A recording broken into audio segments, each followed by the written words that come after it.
Сәлем құрметтім, бүгін мен сіздерге жасалу жолы өте оңай, екі ғана заттан тұратын салаттың рецебімен бөлісетін боламын. Алдымен менің каналыма тіркеліп, пікір жазып, қоңыраушаны басуды ұмытпаңыз. Алдағы уақытта өте оңай рецептерін шығаратын боламын.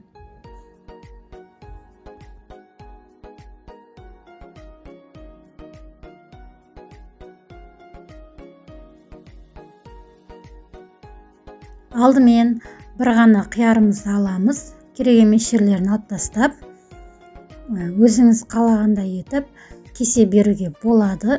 Егер де қияр жоқ болса, соленый огурцы бар ғой, соны да қолдануға болады.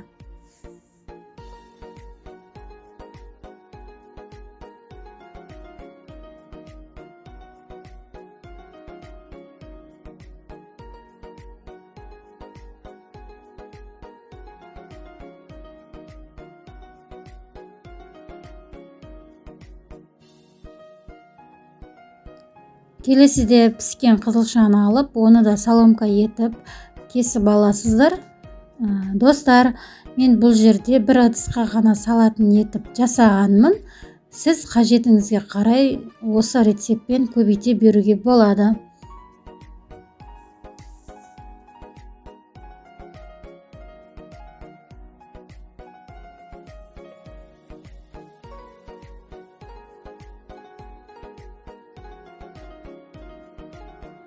Келесіде бір ас қасықтай күнжіт себеміз.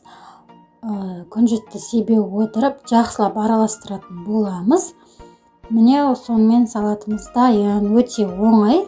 Аздап тұз салуға болады. Салмасаңыз да дәмі өте керемет. Осылай жақсылап араластырып аласыз. Салатымыз дайын.